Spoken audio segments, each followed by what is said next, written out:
There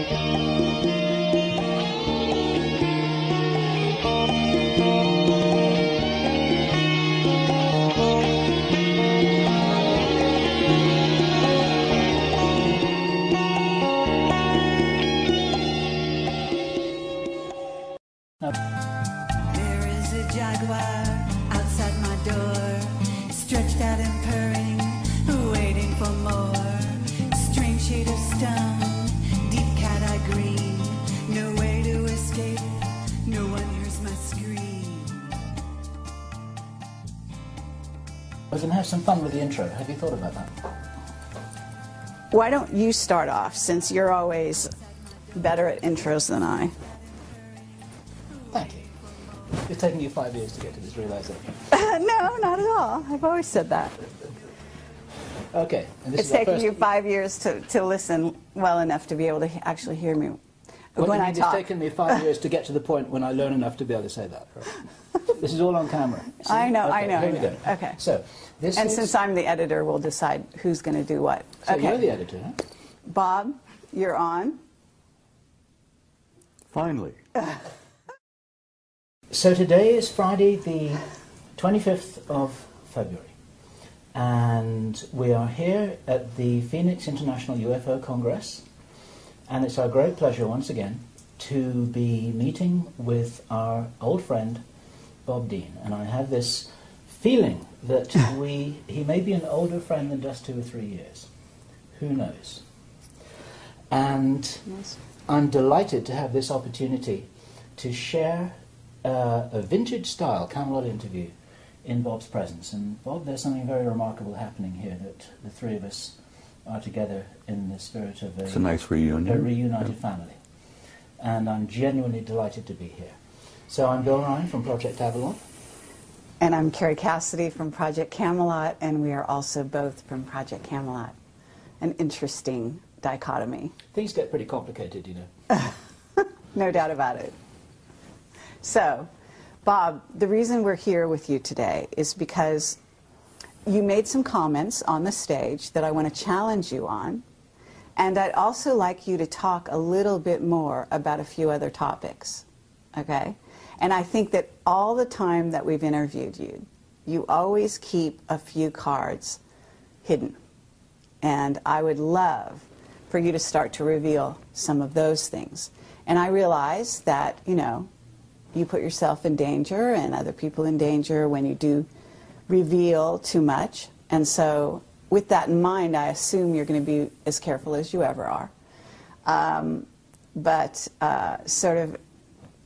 would love you to disclose as much as you can, because who knows how many more opportunities we're going to have to really get you on camera, and especially in this arrangement with the two of us here, just like old times. Well, you know, I have this feeling sometimes that Bob's going to outlive us both, actually. I know, he looks fabulous, so this, you know, it should be against the law to look so wonderful. At, what, 82? Are you 80? I'll be 82 next week. Lovely. All right. 2nd of March. Fabulous. Happy birthday, Bob. And as I said in my speech yesterday, every time I get out of bed, I'm in a state of shock that I'm still here. But I am still here because apparently I've not completed what I came to do. Apparently not. Well, you're needed. That's for sure. What do you feel you are here to do, Bob? Something which I said to you just the other day is that the information that you share isn't as important as the inspiration that you provide. And I wondered what you felt your job really was. It took me a long time to reach the conclusion of why I really was here. I don't think there's a person on the planet that doesn't at some point in their lives ask themselves, who the hell am I? Why am I here? What's the purpose of life?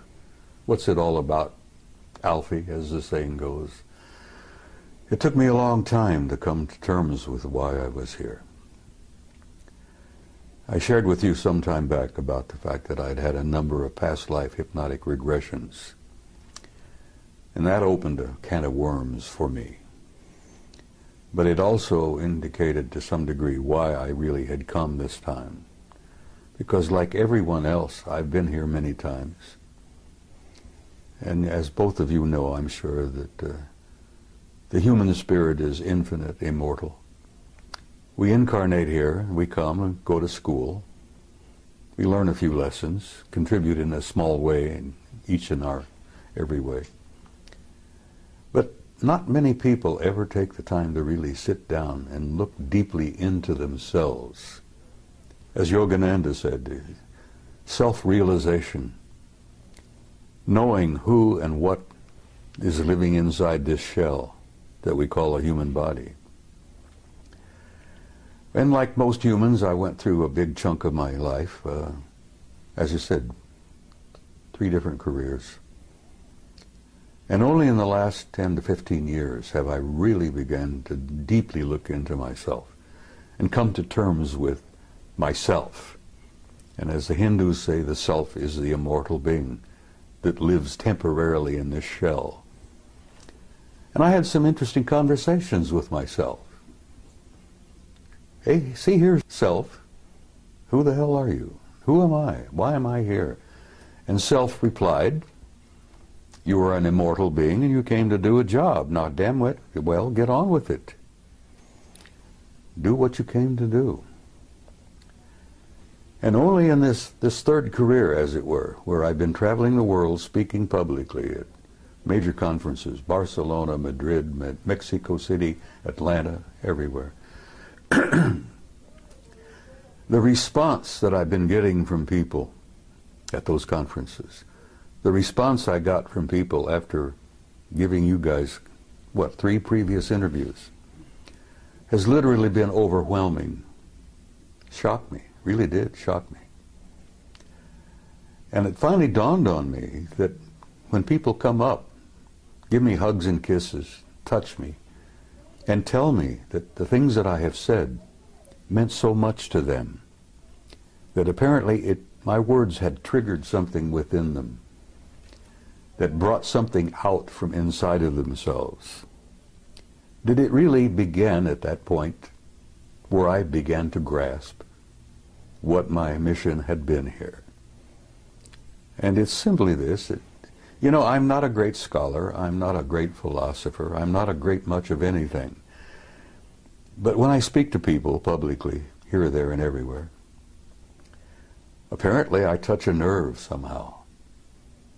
And it's almost electric. It's kind of mysterious. And they come up and grab me and hold on to me and tell me what I had to say meant so much to them. And I say to them, I'm not telling you anything that you don't know. I've never told anybody anything that you don't know within yourself. I touch them. Remember the old Hindu story where the holy man, the guru, goes up and knocks a person in right between the eyes, and then all of a sudden they wake up? Well, I found that apparently I've been doing a little bit of that. Because I've been reminding people who they are, what they are. And I remind them that you're not just the human body that you see in the mirror. You're an immortal being. You've lived forever. God knows how many eons of time we've been at this. And you're going to continue to live forever. That you are an infinite soul, a spark of divinity. And saying that to people apparently triggers something in them, where they really begin to look into themselves. And as I say, I've not told you anything that you didn't already know. And as my old friend from Galilee said, you know, the kingdom of God is within you. And that does cause a bit of a spark of recognition in people. Well, Bob, with that in mind, when you were on stage yesterday, you said that people out there, and you didn't mean the audience you were talking to, but you said they couldn't handle the truth. The masses. Yes. And I actually want to take issue with that, because well, we've taken issue with that before. Yes. You are convinced that everybody's ready. No, it's not so much that they're ready. It's that they can deal with it. To know. Well, having the right to know. And judging for them is just what the Illuminati have always done. They have decided what we're allowed to know and what we're not allowed to know. And it's not up to them. It's not up to you, and it's not up to anyone else to determine who is ready to know and who isn't. It's up to them to know. I'm not determining for anybody who's ready. I know, but what I'm saying is, you know, you are a leader, okay? And for you to go on stage and say that they're not ready is not encouraging the people and acknowledging the people out there, the young people especially, who actually out there in the masses don't need to go to a UFO conference in order to prove that they're not only ready, but they've been on that page for a very long time. That's why these sci-fi movies are flocked to by the masses around the world. That's why these shows are watched, because not only do they watch them out of curiosity, but they watch them because they remember. Some of them come in at this time, they're coming in, yes, they're coming in with total recall. Yeah. So all I wanted to say to you is that I believe that there are a lot more ready for the real truth than people in the inside, whether it be on the inside from this sector or far in deep in black projects, are willing to give them credit for. Over the last 20 years, I've noticed a change in human nature. There has been definitely an expansion of consciousness in masses of people all over the planet. And I'm gratified by that. I'm encouraged by that. And I've never determined for anyone whether they were not ready or not. And when I made my comment yesterday, I told you that there are a lot of people here who are ready, but there are many who are not. And I used the analogy of Billy Doo, the native boy from New Guinea. When he was exposed to realities that he had never been prepared to be exposed to, it literally devastated him psychically to the point that the kid died. I understand. He literally starved to death. He died from, dehydration in a jungle that was filled with water and fruit and nuts. But Bob, they've been preparing us, and we've been preparing them because we've been working on the same thing. Disclosure has been happening non-stop now for almost 20 years. Disclosure has been underway, and it's working. Yes. And this is part of it. Exactly. But it's a very slow process. It may or may not be. In other words, it might have been slow for you, and you were one of the fast ones back then because you got access to things that other people to this day don't know about. If you heard my remarks yesterday, I damn near died. The truth damn near killed me. I was not prepared for it. I understand. And I've seen a lot of the world, and I'm looking at the world from 82 years, and you're just a chicken. You're looking at the world, what? I won't even get into it. I know. The point I'm making is I understand what you're saying, but I still stand by my point that the masses are not ready, because every time I go out somewhere to speak, I still run into a few open, old, closed minds, and, fundamentalists of any number of faiths who are ready to fight, and they're ready to, get into... Let me just back up a fraction here, because the people watching this video don't know the Billy Doo story. And I wonder if I can summarize it, encapsulate... I think that it's been out there. I had never heard it before yesterday. Oh, and so there are a lot of other people who hadn't. Well, the Billy Doo story was included in the Brookings study. Yes. The theme here, it's a true story of a young native boy in Papua New Guinea called Billy Doo, and everybody loved him, and they thought there's a special reward for the fact that he was a lovely young guy. They would show him what the real world, the civilized world, the so-called Western world was like. And they took him on a plane, and they took him to Brisbane, Australia, and they took him to see restaurants and cars and supermarkets and shopping malls and television and movie theaters and all of this kind of stuff, and he couldn't handle it. And this is the story that Bob told in his presentation yesterday. My question for you, Bob, is it possible that that could have been done, could have been accomplished in a kinder, more supportive way that would have enabled Billy Doo to handle the truth? Or was he just dropped in it and then left to his own devices without any support? You see, they didn't really intend to do what they did. And you're right, if Billy Doo had been prepared, he might have been able to survive it. Because the shock of the world that he came from, the psychic shock of seeing the other world out there, was more than he was prepared for. The psychic shock, the spiritual shock to that kid, literally killed him. Yes, he could have been prepared, But they didn't understand that at that mission school in Papua. Their intentions were good. They loved the kid, and they thought they were doing him a favor. And what they ended up doing was murdering him, literally. Yeah. It was naive. It was really naive. Well-intentioned. Oh, very. And as I said, the one that Billy Doo referred to as Good Lady, yes, her light didn't burn quite as bright after that event because she realized what they had done. Yeah. But is it possible, using that as a metaphor, this is a story that was built into the Brookings report, and we have to assume that somewhere there are a lot of very smart people, some of whom are well-intentioned, who are taking that into account and planning disclosure with that in mind. Do you believe that it's possible that it could be accomplished well? Yes, it's being accomplished as we speak. Right. As you remember, I went on to tell you that a blunt announcement is not what the people are ready for. Yeah. But they are enduring what I call an ongoing disclosure, a process that's been underway for over 20 years now, maybe longer, where they are being prepared through what I call subliminal education, through movies, books, novels, magazines, you know, even games. To say nothing of Project Camelot and Bob Dien. Well, Project Camelot, honey, as I said, you guys have had an impact on the world that I don't even today really think you two grasp. Your impact has been overwhelming. Well, let me tell you the letters we get. We get letters, we get people coming up to us saying we changed their lives. Exactly. Saying they started from zero and that we opened this for them and they basically are growing in leaps and bounds and they come to us and thank us. Okay, this is the keynote, is that they thank us for that. And I have to say that we cannot look at Billy Doo, if that's his name, as just a physical body. You talked about eternal beings. This is a soul who came to the planet in a certain state, on a certain level of awareness. Now, prior to Billy Doo being in Papua New Guinea, he could have been any number of other places, and he was probably a starving to begin with. Yeah.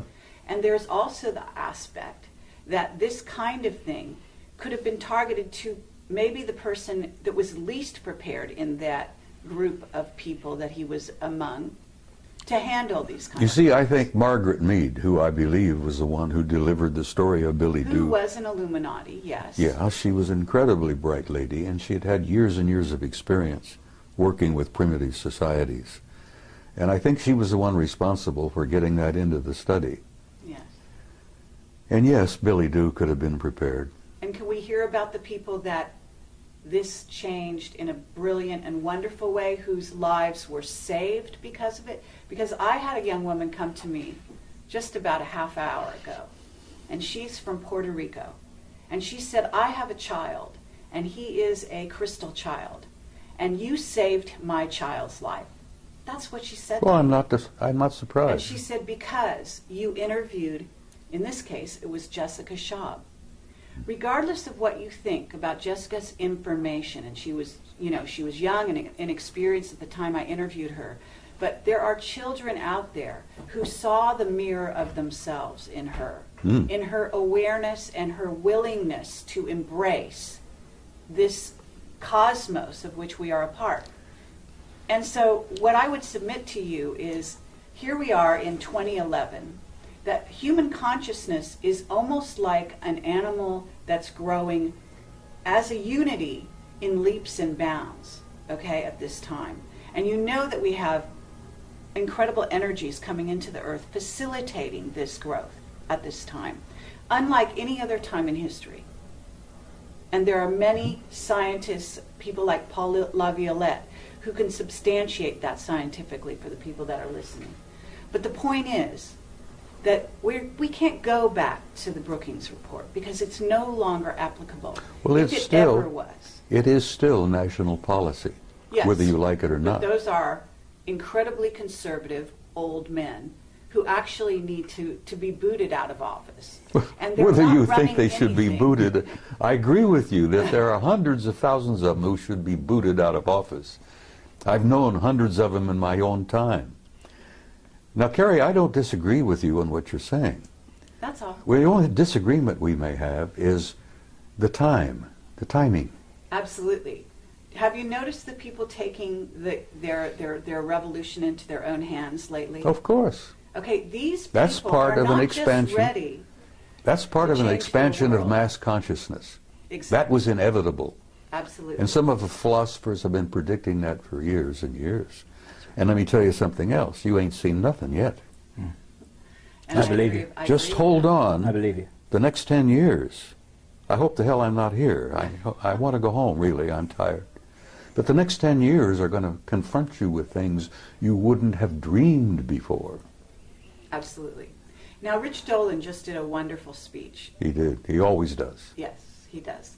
And he talked about the fact that there is a almost separate society out there. There is.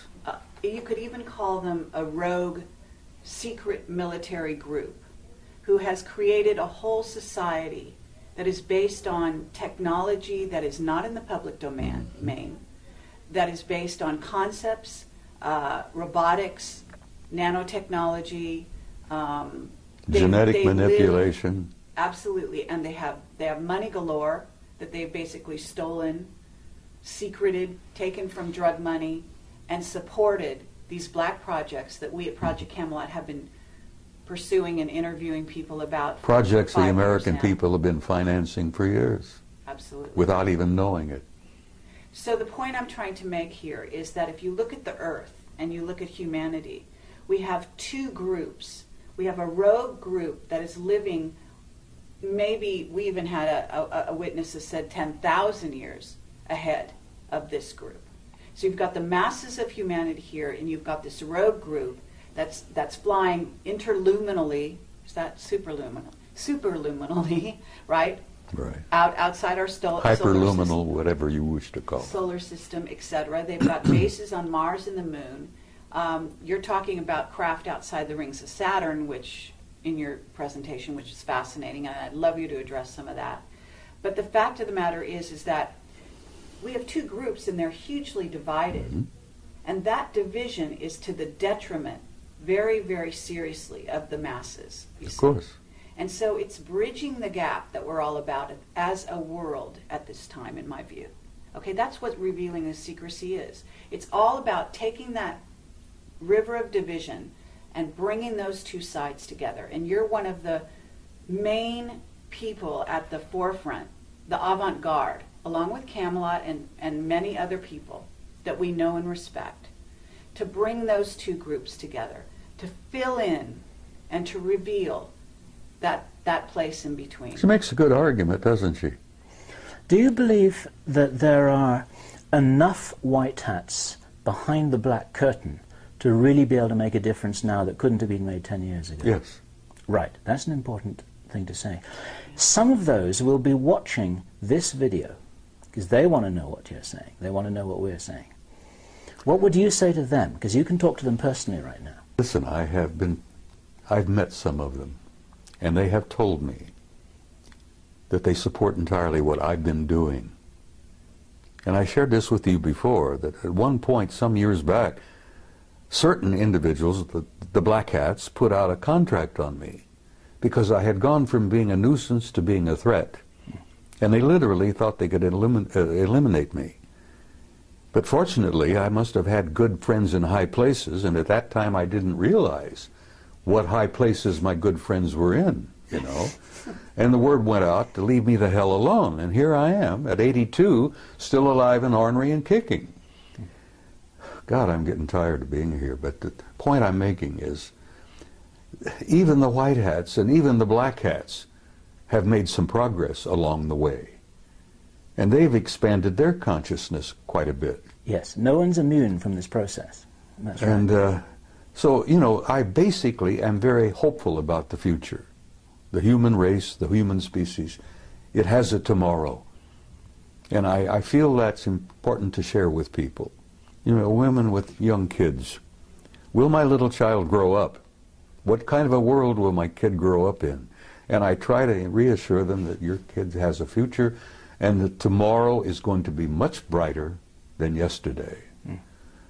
And some of the white hats and some of the black hats all understand this thing, which is why I'm allowed to continue to focus and travel and do this and that. And I actually have been given encouragement from some of the powers that be. I've been encouraged by some of the guys with all the money. Okay, well, with that in mind, Bob, now that you're all warmed up, what is it you haven't told us? Oh, my God. Can't you keep her under control? Nope, no chance. Carrie, a year ago at Laughlin, I gave you an interview where I thought I would shock the hell out of you. And apparently it didn't. And I told you that I had had a personal relationship with non-human intelligence since I was about 2.5 years old. And actually that relationship perhaps went back before I was even born. And I So thought, have we. I thought, well, I know you have, and everybody has had a relationship. Lots. The point is that Definitely. half the people don't even begin to, they don't want to know the answer to that. And when it all began to dawn on me, the implications of it were pretty overpowering. But I gave you that interview and I thought, well, this will be the end. You know, nobody's going to pay a word of attention to me after this. They'll think the old coot's gone over the edge. He's lost it. And I thought, well, I can go home and I can smoke my big stogies and drink my whiskey and die peacefully. Well, it worked out just the opposite. I'm more in demand now than I've ever dreamed of being.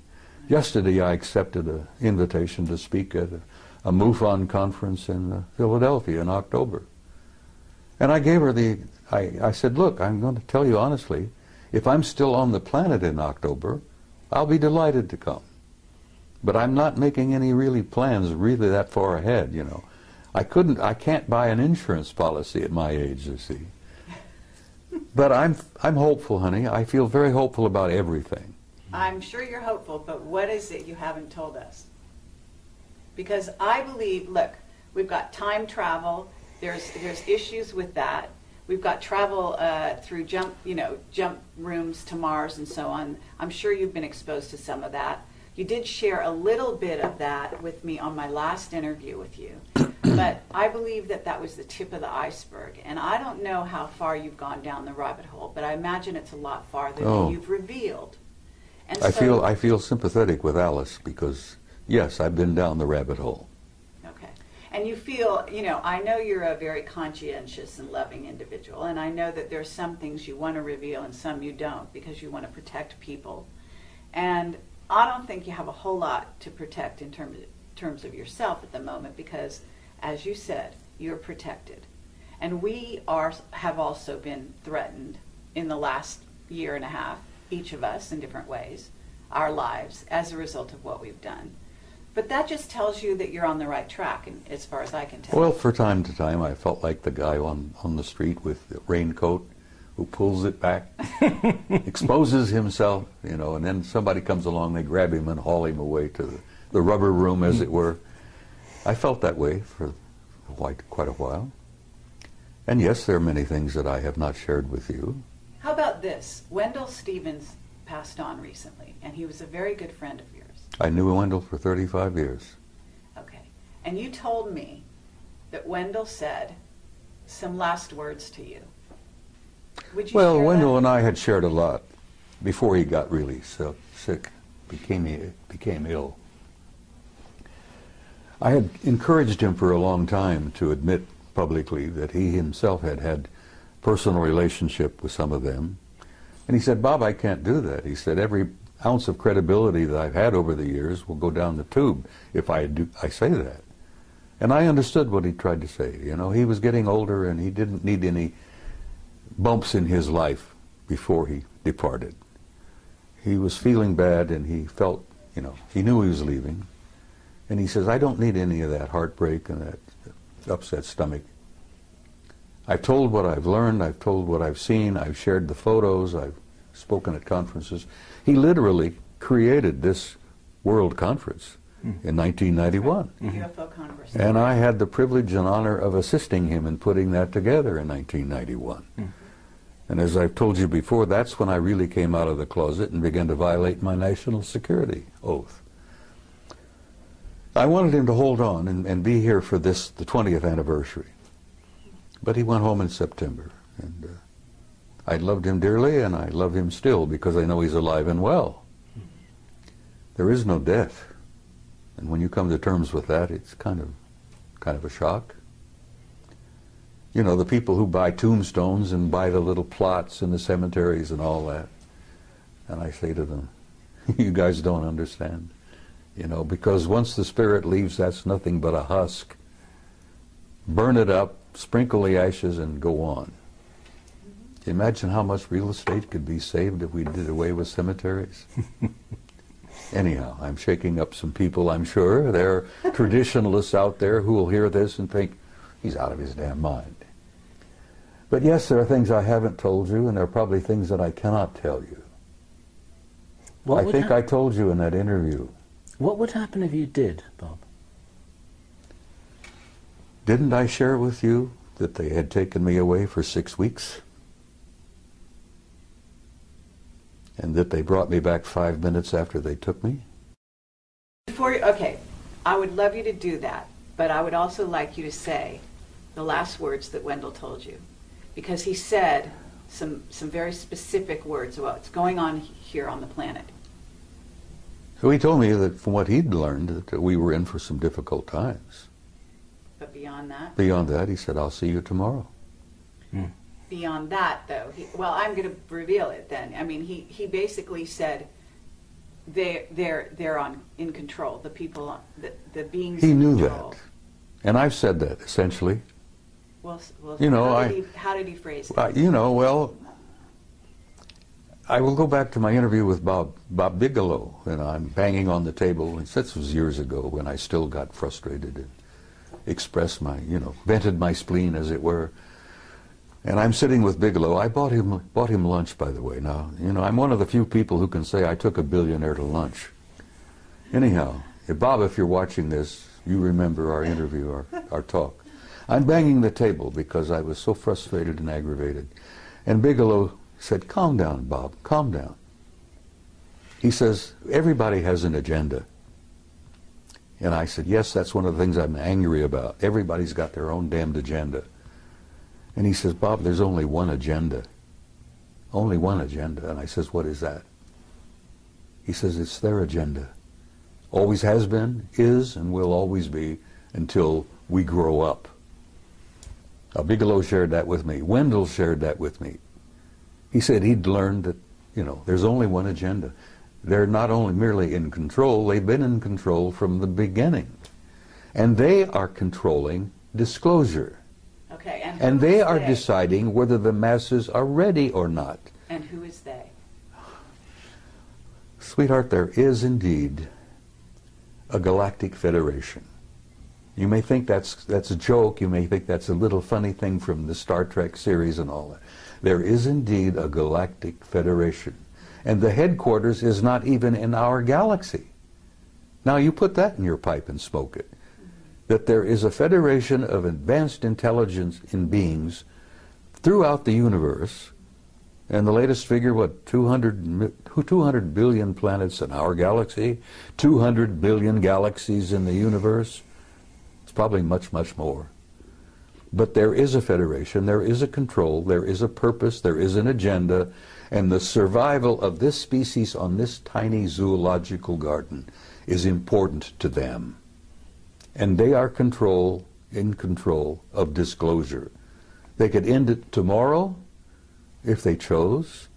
They'll end it when they have determined that the masses on the planet are ready, and not one instant before will a disclosure literally, in the big way, take place.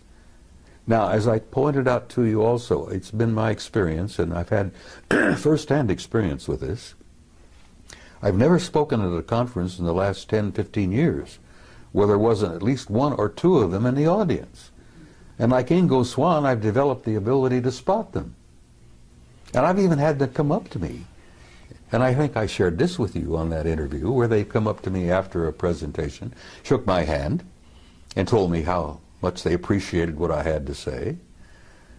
And I've learned that they attend these conferences not to listen to what the speakers have to say, but they're monitoring the response of the audience to what the speakers have to say. Sure. Because they're monitoring of us, their evaluation of our condition is incredibly powerful. There are a bunch of outstanding experts in that group. And as I said, they've been with us since the beginning of time, literally. They created us initially. They genetically manipulated us. They plucked those golden apples and turned us into what we are. Now that process is still underway. Those golden apples are still being manipulated, and we're learning to do that ourselves. Right.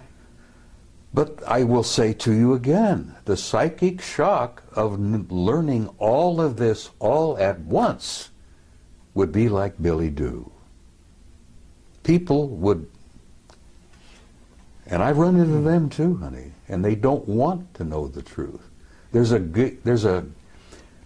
gut feeling in many people, knowing spiritually, I think, that the truth is more than they can handle at this moment. Mm. You see, what I heard Bob saying yesterday, he didn't say that, listen, the movement towards disclosure is something that is ill-considered and unwise and people have got to be kept in the dark forever.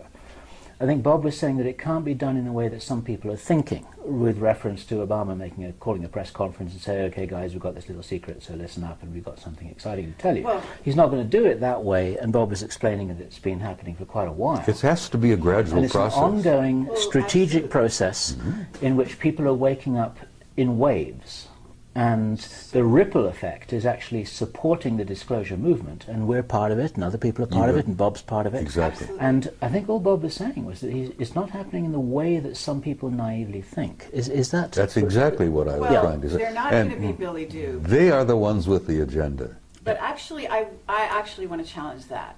Okay? Well, challenge away, kid. Because, no, it's an interesting concept, and it actually could be debated. In other words, what's the level of free will of this humanity? Because at certain stages in its development, this may be true. They are in control and have been in control. And Wendell knew that before he died.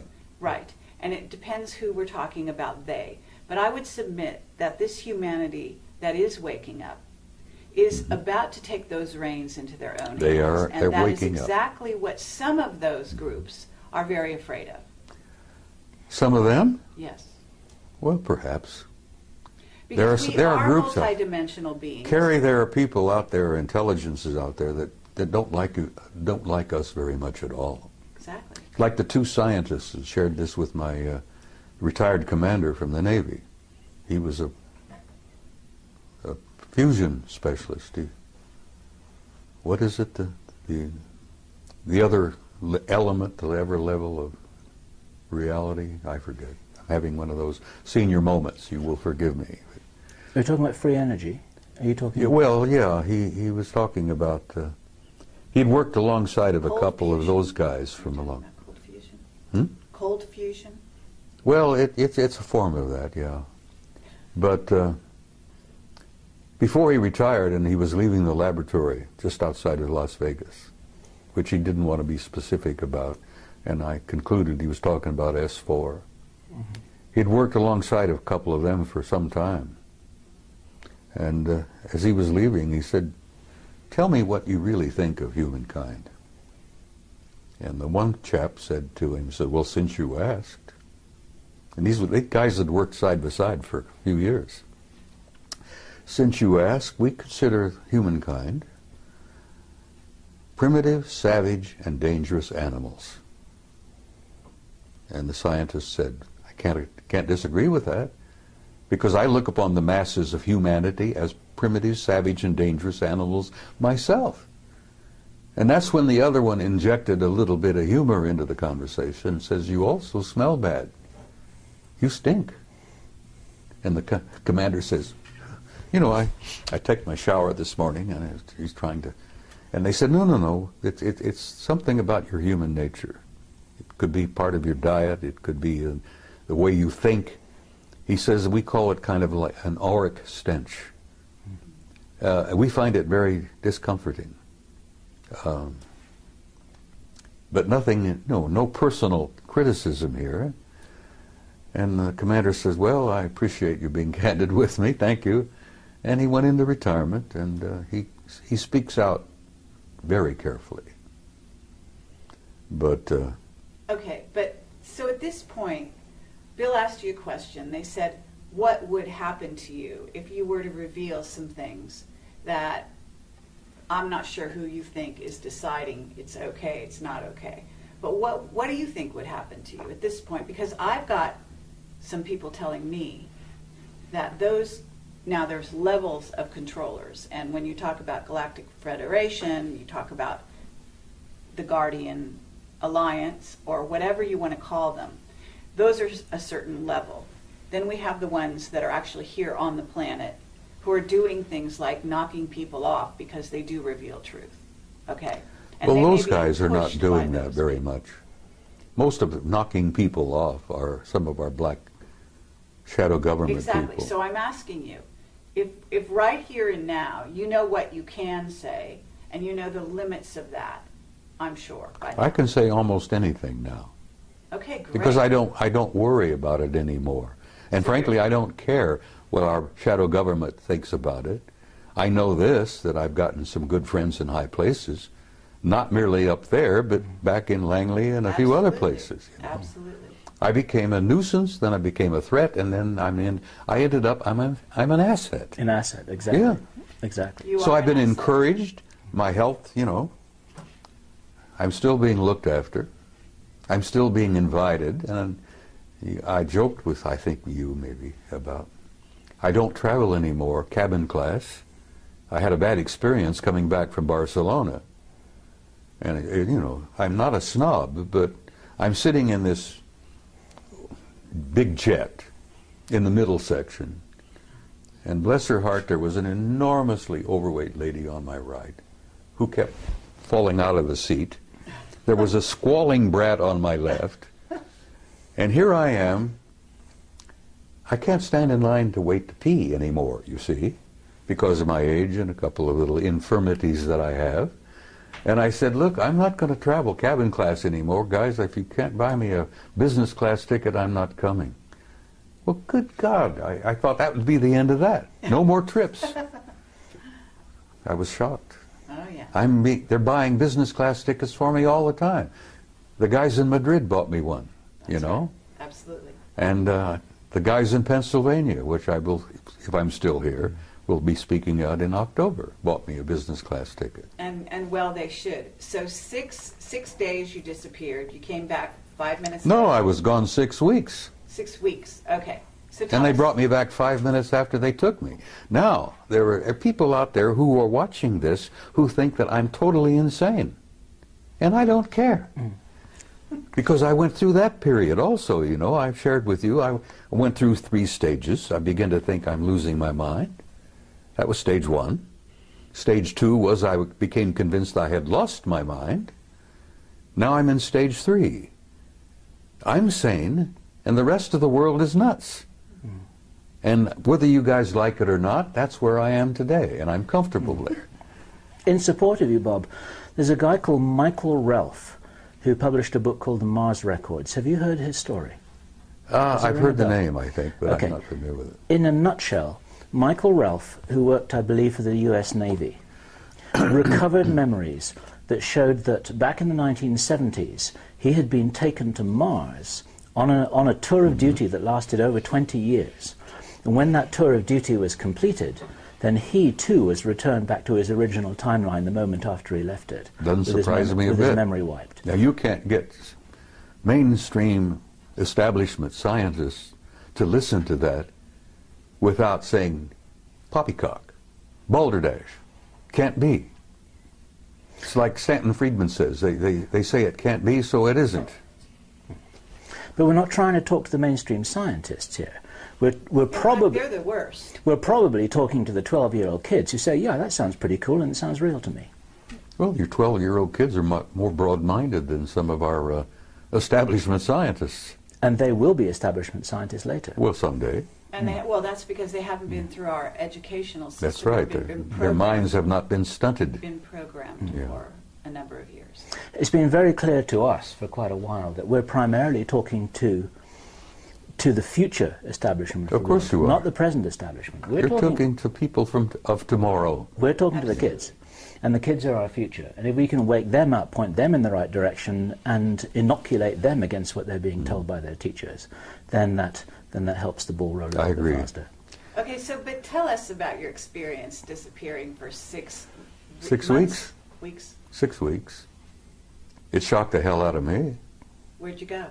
I don't know.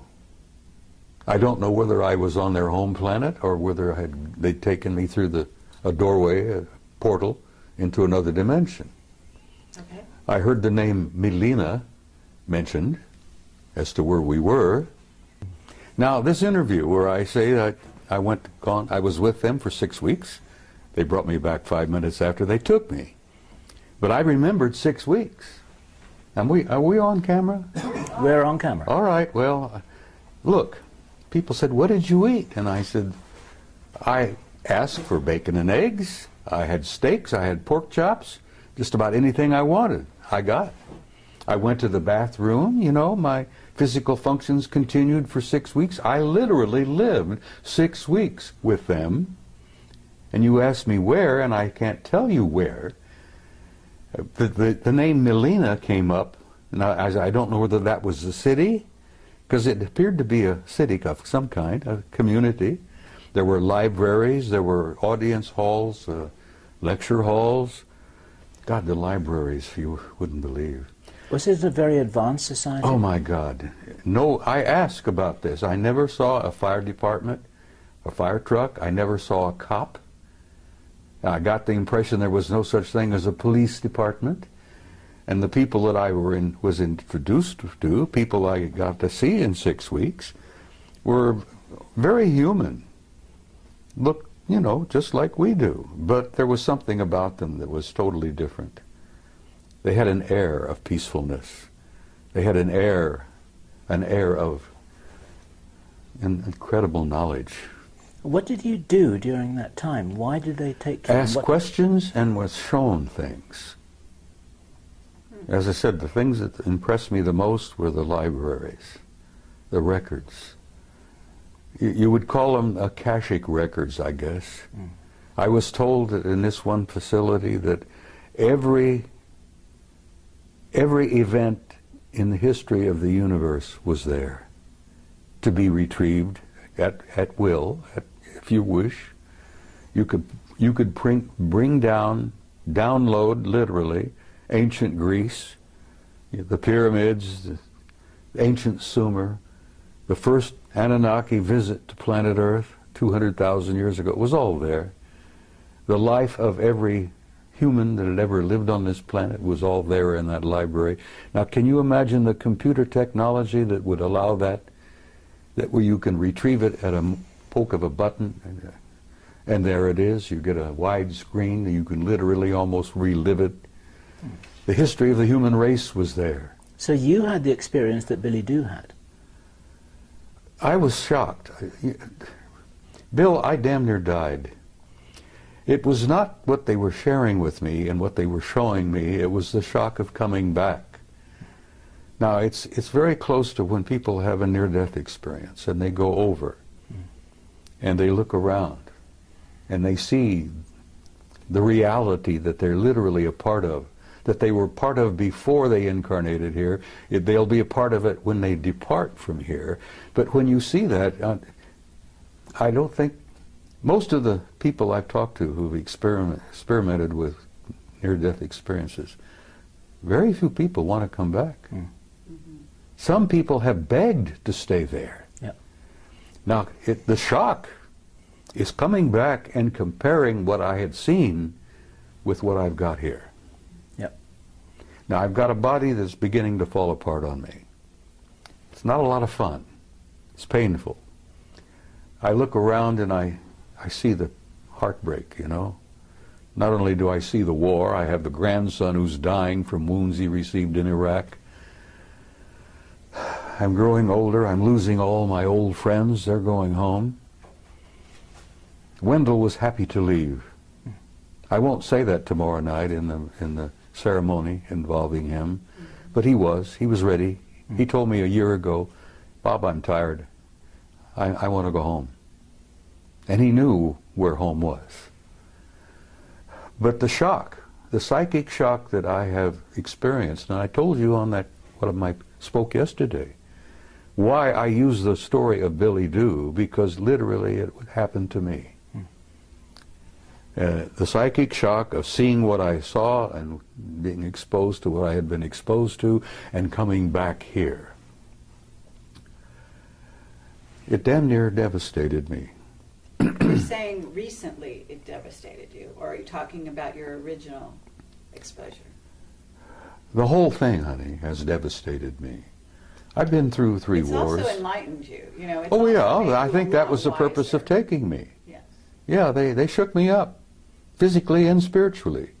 There's a book called Don't Fear to Kill a Dead Man. That's the title. Don't what? Never fear to kill a dead man. Huh. You know, humans, before you're awakened, for all intents and purposes, You're asleep. you're asleep. Mm-hmm. Well, It's I've been a form of asleep. death. I've been asleep. So You know, it's I a had 3. shock to I've had wake 3 up. marriages. I fought in 3 wars.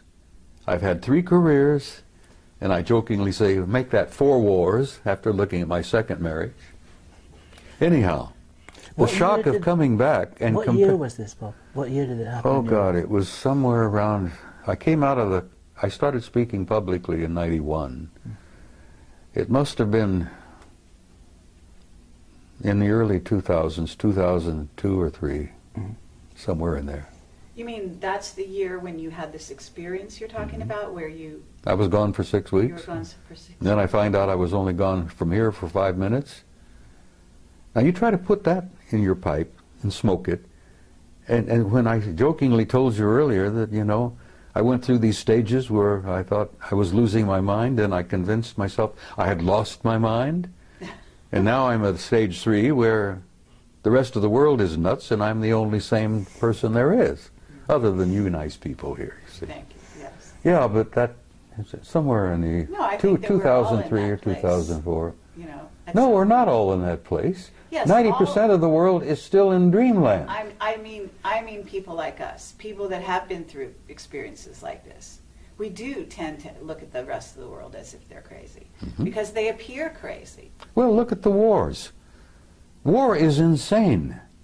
A sane person would never go to war. Exactly. Well, the 6 weeks I spent with them, and of course, I see them regularly. I really am. They take me aboard ship. I've been on board their ships many, many times. You know, I get an evaluation. I think I get a kind of a healing. Okay, do you want to describe the beings you're talking about? Well, aside from the medical guys that look me over and work on me on the ships, which are extremely tall and very thin, they're well over 6 feet. 6'5", maybe 7 feet. Very thin, very trim. They're not emaciated. I mean, they look very healthy.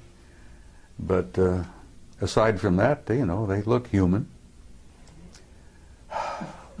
I've never gotten used to the way they look at you. That really is disturbing.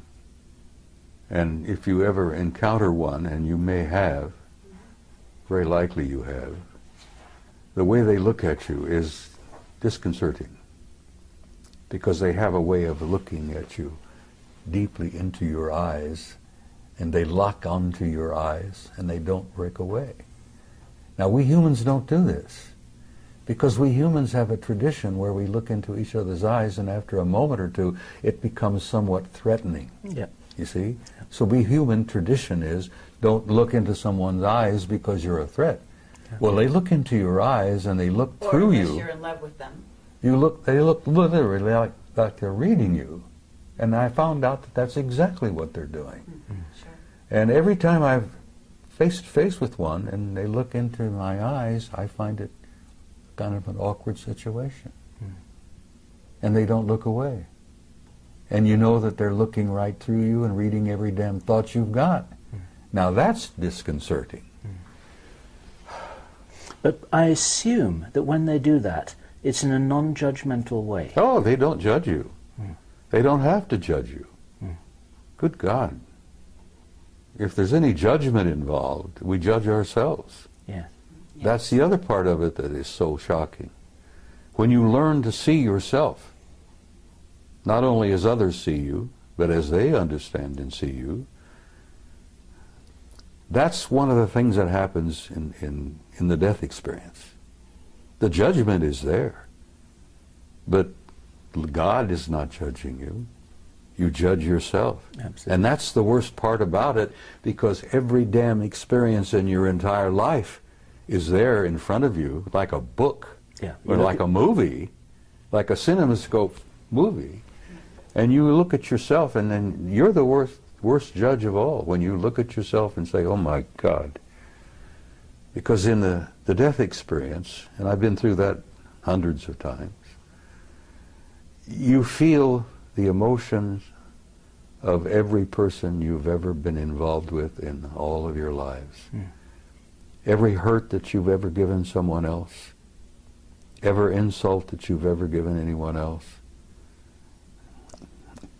You judge it, you see it, you feel it, you literally feel it, you relive it. Well, visiting with them is almost like a near-death experience. But the psychic shock is coming back and comparing what I saw with them and what I have to see here every day. Little kids on the street that are hungry, people waging war, the people being gunned down in Tripoli by Gaddafi. And I've learned over the years to look around and pay attention. I don't miss very much. I've trained myself. And when you see that and you feel it, and it breaks your heart to see that and to feel that. And then you understand, I think, why I want to go home and where I'm tired. I really am. But I'm going to hang around a little longer because I have been told to. And you're a guiding light to many people. I had one of the best compliments I've ever received yesterday. A young man came up to me and he says, you know, you're a bridge builder. Mm-hmm. And I says, that was the origin of the old word pontiff. You know, with the Pope? Yes. The pontiff? A bridge builder. Sure. People don't know that. Many people, even most Catholics don't know that pontiff means builder of bridge, builder of bridges. And that was a compliment, and I gave him a hug and I thanked him for that. Because that told me that, yeah, maybe I've been accomplishing a few things. Maybe you've done more than you think. Well, if you say so, but I'm holding on to enough ego to live. Because you can't survive on this planet without a little bit of ego. But I don't think I have any vanity left. Well, for every person who comes up to you in person to give you a compliment, there are 1,000 or 10,000 who don't, and who feel the same thing and they never communicate to you. This is what we've discovered. Thanks to you two guys. As I said, you turned me into a damn celebrity and I didn't want to be. All we did was take a camera and point it at you. And the rest is history, as they say. Some of the vegetarians who are watching this, perhaps, will say, shame on him. Bacon and eggs, ham, pork chops, and all that. It's been my life, for God's sake, you know. Well, they fed me bacon and eggs, ham, pork chops, steak, anything I wanted. And people have said, when I've shared this with a few, were you perhaps eating vegetarian and didn't know it? Maybe they made you think you were eating steak. And I said, well, maybe they did, but it sure as hell tasted good. Tasted like a good T-bone to me. And the bacon and eggs were superb. Well, what did they eat? Well, I'll be frank with you, I don't know. I never watched them eat. They never ate in front of me. But they sure as hell looked healthy. So not any of them had missed many meals. Did this experience only happen once, Bob? That experience, being gone 6 weeks and taken there wherever I was, as I told you, I didn't know whether I was in a city, on another planet, or wherever. Maybe I didn't slip through a portal into another dimension. Okay, Bob. That happened once. But I've been aboard their ships many times, and I've met many of them face to face, almost regularly. Now, I get into an altered state in the middle of the night. I've been doing a lot of remote viewing. And I can put myself in an altered state, like Ingo Swann, Joe McMoneagle. And I go out. But sometimes, when I'm in that altered state, they come in. And I've chided them for this, and other people who've had this experience will agree and understand what I'm saying. I've chided them with this. They pour information into my head that's like Niagara Falls. I mean, it comes pouring in, and I'm almost unable to deal with the volume of it. But I've asked for that, so I can't complain about it. But it Information about what, Bob? everything. Life, death, infinity, tomorrow. Yesterday I told you in an interview that I've come to a point where I really can't tell the difference between yesterday, today, and tomorrow. Because with my recall of past lives, that is as vivid as living again. Sure. And here I am at this moment in time, in this place, going through this. And then I've seen the future. What have you seen in the future, Bob? Well, the thing that keeps me hopeful and positive is that I've seen a gorgeous future. I've seen a beautiful future for the human race. I've seen a future for this species like I saw at Melina for 6 weeks of what it can be. Could you describe that for the people watching this video for whom a positive vision would be so valuable for them to join you in Well, I creating? try to say it, Bill. I try to say it repeatedly when I'm at a conference, that you're in for difficult times. That's what living on planet Earth is all about. It's a tough school. And I've said to people, and many people understand exactly what I'm saying, when you're going to school on planet Earth, you're in one of the toughest schools in the universe. And if you get a certificate from planet Earth, hey, I have a silver certificate. They showed me on Melina that I have a silver certificate. One day outside the lecture hall, took me to the library, and there was a table with scrolls all over the table. And they picked one up and said, "This is yours." And it was wrapped in a silver binder. And I intuitively said, "But I want one of gold," being an ornery cuss as I am. And they said, "Not yet. This is, you've earned this." I gathered that I matriculated enough to have a silver certificate, but I haven't got the gold one yet. Now, when you get the gold one, you graduate. Right. Well, And that was a few years ago. Yeah, Maybe you're working on your gold one at this time. well, What's the future, Bob, that you would like to leave people with, to envisage as being a real possibility for all of us to share? well, it's difficult, Bill. I mean, you try to put it into words, because so much of my conversations with them has been talk about subliminal. It's been a psychic exchange where they show me and share things with me where words are never needed. I think you understand what I'm saying here. I understand what you're saying. I guess it's a type of telepathy. Because I had seen many times in my visit there that they didn't seem to talk to each other verbally very much, but they all seemed to know what each and everyone was doing. They were communicating with each other subliminally. I would leave in closing, just briefly. There is no death. People should not fear death. Now, there are a lot of not very nice ways to die, but there is no end. There's no death. Everyone is a spark of pure divinity, and there is a God. And that is something that I need to stress again and again and again, because I've been asked, am I an atheist? Do I believe in God? And I say, no, I don't believe in God. I know, because I've experienced that. So I would tell people who are troubled, worried, that the next few years are going to be awkward and difficult, but that's what living on Earth is about. But there is a future for the human species. The race is going to make this transition. And at the other end of this, it's going to be glorious. And I tell mothers, I said, you know, your kids or grandkids, the future will be theirs. And then, like I said in Barcelona, which the Spaniards seem to appreciate, your children and grandchildren are going to the stars. And they seem to like to hear that. But it's true. And we are, as a species, as a race, going to go out there and take our rightful place with these other incredible cultures and civilizations.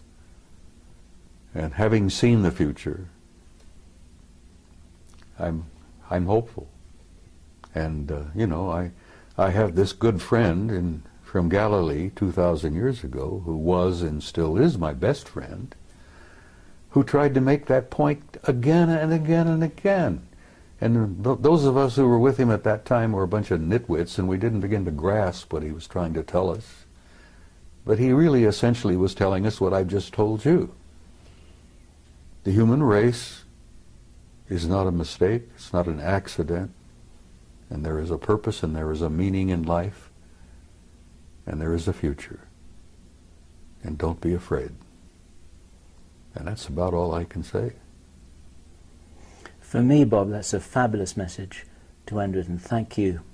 Thank you for that. Thank you, Bob. Do we have anything else? We have nothing else. We have to nothing add else. To that. Oh, I know you do. Love You you. have questions you haven't asked yet.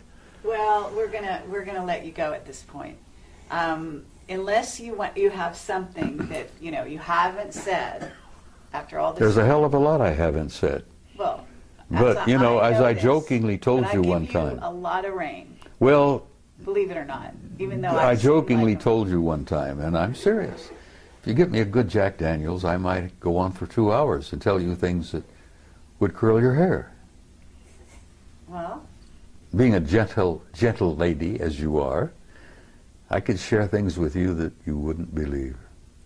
well, I'd like you to try. Let me tell you something else that Yeshua said. He said, there are things I could tell you that you could not bear. But he was talking about life on this planet. Sure. And as he was getting ready to leave, he said, the prince of this world comes. He has no dominion over me, but I will send a comforter to you until I see you again. And I often wondered about who the prince of this world was, who didn't have any dominion over him. Right. And I have learned since that every planet has a kind of a caretaker, an authority. Every system has a higher authority. And the galaxy is divided into 4 parts, quadrants. And the Galactic Federation headquarters isn't even in our galaxy. Now that's pretty hard stuff to walk away with, you know. You say that to people and they go, you know, well, good. It's something to take home with them and think about that night instead of watching TV. Okay, but gotta understand that if you're doing any of that, you're watching TV, you're watching movies, you've been on the internet, certainly, then there's all kinds of information of that sort out there now. And I know that you don't spend hours on the internet. I avoid it like the plague. So Let me I tell have you- to tell you that that information is not a shock whatsoever. Well, let me tell you something that might shock the hell out of you, and maybe it won't, because you're a pretty bright kid. What if you were to tell the average guy out there that this is a hologram? That's out there. We know that. See? Yeah, It doesn't the bother average you. guy out there. You've prepared yes. yourself. What if I told you that what you think you see as a reality is not reality at all, it's an illusion? And then even further, what if I were to infer to you that all of this is part of a program? I know you're familiar with the movie The Matrix. Sure. Okay, well, you're pretty close. Shakespeare tried to make it clear, and I always convinced that that guy was one of them. He was a genius. I'm not even sure the guy we think of as Shakespeare was Shakespeare. There's some indications that it was someone else entirely. That's Yeah, right. but somebody wrote it. Anyhow, I always like the analogy of the play. You're a player in a play. That's right. You come in stage right, you prance about with your toy swords. You make love, you know, you go through all this. You have heartbreaks, misery, feuds, fights. God, all the plays together, bring it together. And then after it's over with, you exit stage left. And the audience out there in the universe calls for author, author, author, you know. Well, I happen to know there is an author, and there is a producer, and there is a director. I haven't met the original author yet, but I know him, I know of him. But we're all living a play. Yes, but we're also co-creators of that play. Oh, when you're in the middle of the stage, and you know, you're following the script as it were, but you're, what's the word? Improvising. Improvising, adding your own words. Ad-libbing. Ad-libbing, yes. You're doing a lot of ad-libbing, and the degree of your ad-lib depends on how many lifetimes you may have lived. But we're in a play, kid. This interview is just a tiny chapter in a much larger play. Is there any other little pieces of information that, you know, because that's where the wider you open the door for people, the more they are able to go through the door and carry on from here. It's like passing a baton. So you can pass the baton anytime. I'm not quite ready yet to pass the baton. All right. But And I'm going to there's tell you steps. that there are things I probably could share with you, which I have not. And I'm going to save one or two of those for maybe another interview. Okay.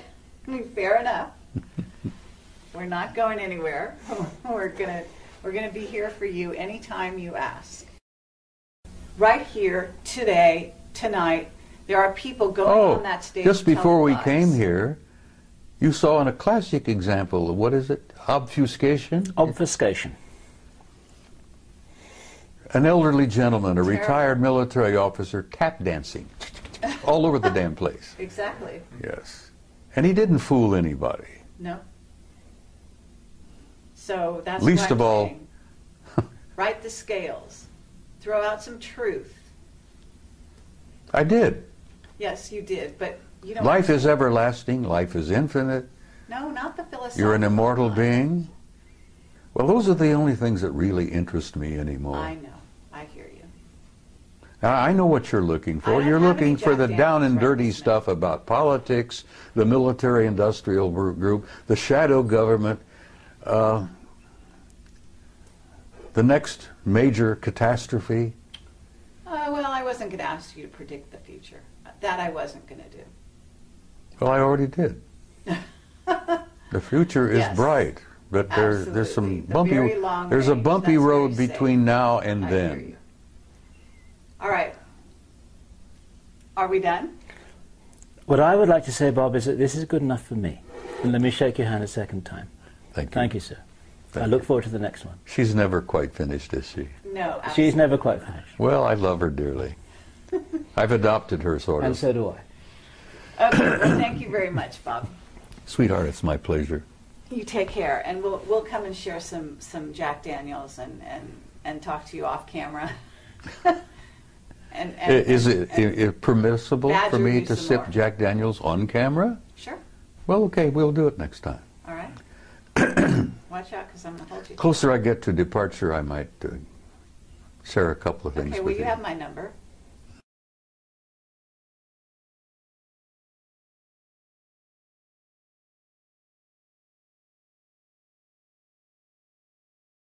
We're rolling. Okay. Well, Is that- I'm just not going to let you this- get away with murder. That's okay. Oh, Bob. Oh, I would never think of that at all. Yeah, right. It's I'm a- just that, you're kind of a wily old guy. Go ahead, use the word you were thinking of. Yes, a wily old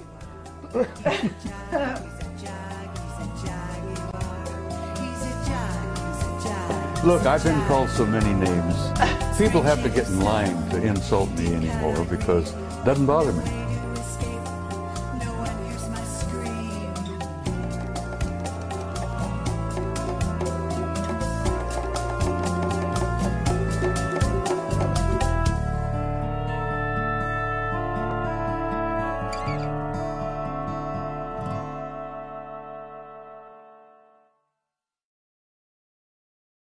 Yes, they're They know coming in in their with heart. total recall. Yeah. So all I wanted to say to you is that I believe that there are a lot more ready for the real truth than people in the inside, whether it be on the inside from this sector or far in deep in black projects, are willing to give them credit for. Over the last 20 years, I've noticed a change in human nature. There has been definitely an expansion of consciousness in masses of people all over the planet. And I'm gratified by that. I'm encouraged by that. And I've never determined for anyone whether they were not ready or not. And when I made my comment yesterday, I told you that there are a lot of people here who are ready, but there are many who are not. And I use the analogy of Billy Dew, the native boy from New Guinea. When he was exposed to realities that he had never been prepared to be exposed to, it literally devastated him psychically to the point that the kid died. I understand. He literally starved to death. He died from, dehydration in a jungle that was filled with water and fruit and But nuts. Bob, they've been preparing us, and we've been preparing them because we've been working on the same thing. Disclosure has been happening non-stop now for almost 20 years. Disclosure has been underway, and it's working. Yes, And this is part of it. exactly. But it's a So very slow process. it may or may not be. In other words, it might have been slow for you, and you were one of the fast ones back then because you got access to things that other people to this day don't know about. If you heard my remarks yesterday, I damn near died. The truth damn near killed me. I was not prepared for it. I understand. And I've but seen we're a in lot of the different world, time. and I'm looking at the world from 82 years, and you're just a chicken. You're looking at the world, what? I won't even get I into know. it. But The point thing I'm is- making is I understand what you're saying, but I still stand by my point that the masses are not ready, because every time I go out somewhere to speak, I still run into a few open, old, closed minds, and, fundamentalists of any number of faiths who are ready to fight, and they're ready to, get into... Let me just back up a fraction here, because the people watching this video don't know the Billy Dew story. And I wonder if I can summarize it, I think encapsulate... that it's been out there. Knowing who and what is living inside this shell that we call a human body. And like most humans, I went through a big chunk of my life, as I said, 3 different careers.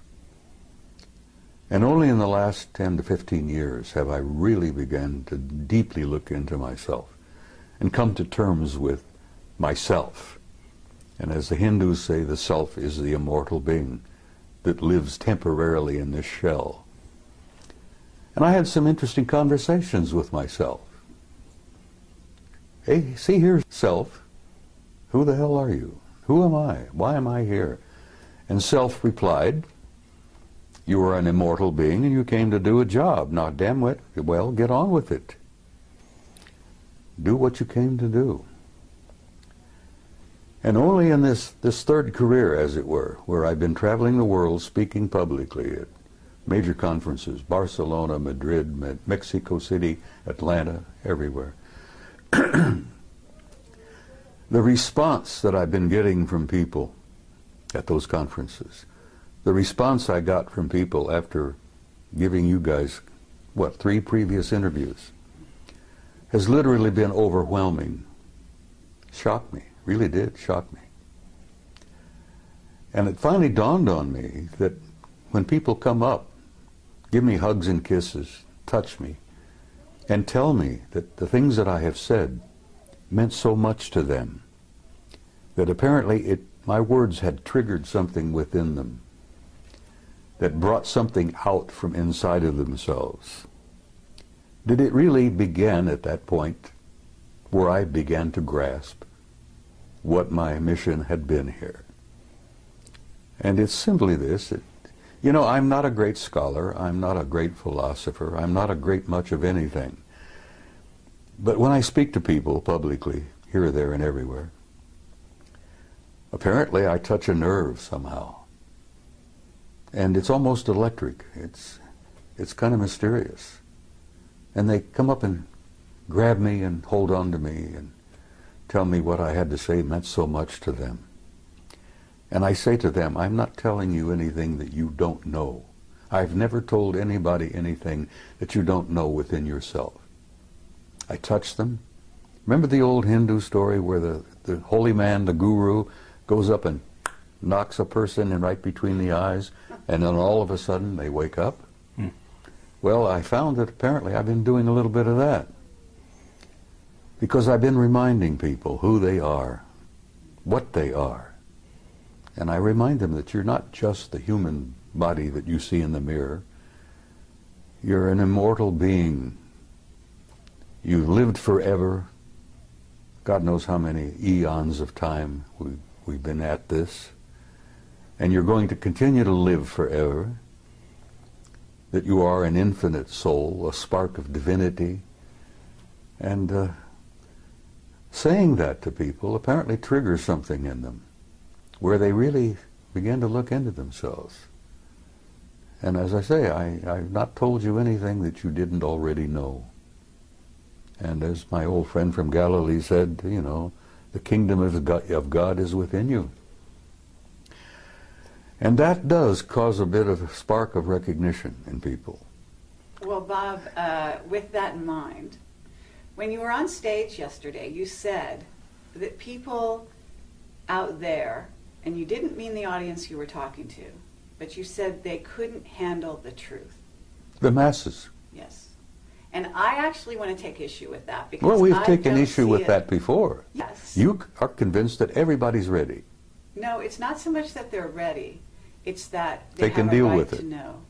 Well, having the right to know. And judging for them is just what the Illuminati have always done. They have decided what we're allowed to know and what we're not allowed to know. And it's not up to them. It's not up to you. And it's not up to anyone else to determine who is ready to know and who isn't. It's up to them to know. I'm not determining for anybody who's ready. I know. But what I'm saying is, you know, you are a leader. Okay? And for you to go on stage and say that they're not ready is not encouraging the people and acknowledging the people out there, the young people especially, who actually out there in the masses don't need to go to a UFO conference in order to prove that they're not only ready, but they've been on that page for a very long time. That's why these sci-fi movies are flocked to by the masses around the world. That's why these shows are watched, because not only did they watch them out of curiosity, but they watch them because they remember. Some of them come in at this time, they're coming in.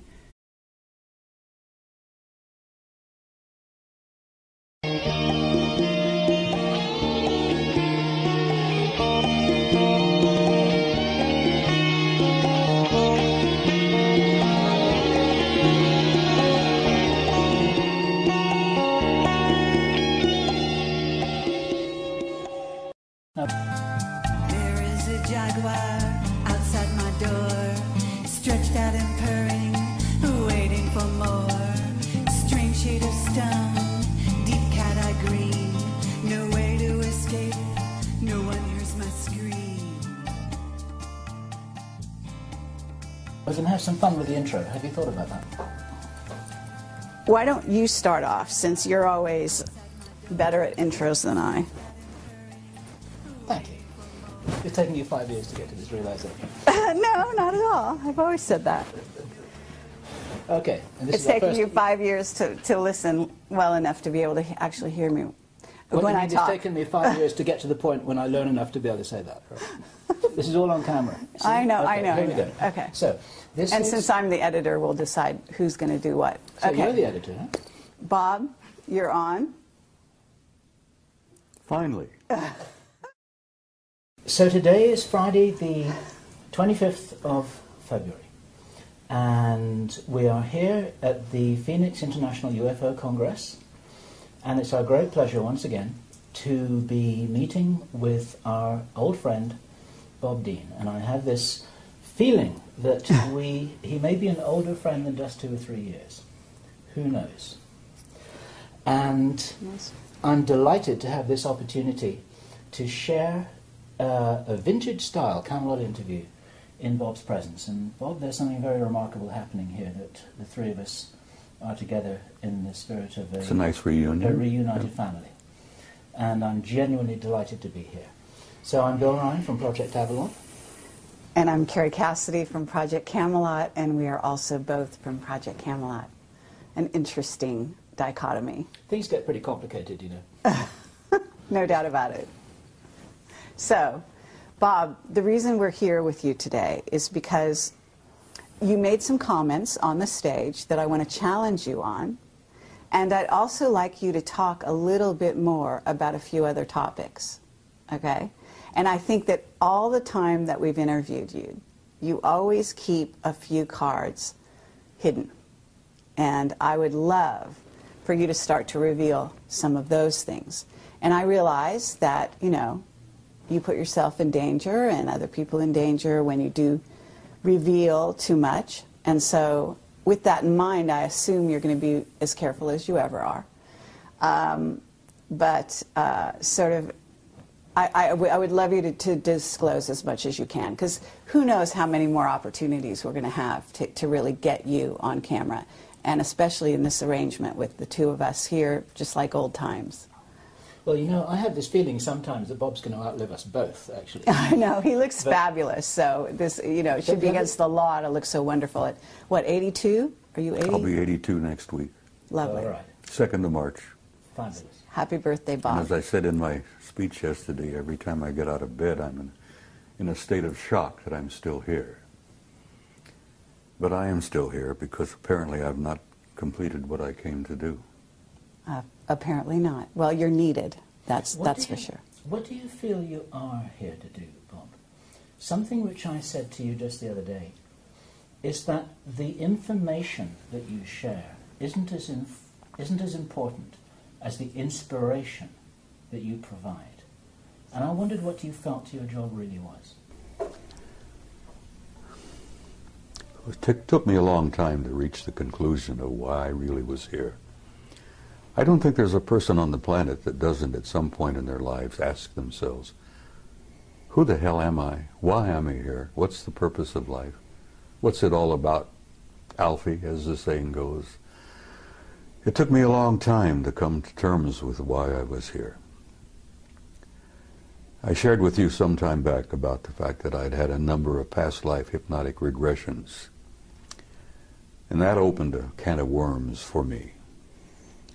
But it also indicated to some degree why I really had come this time. Because like everyone else, I've been here many times.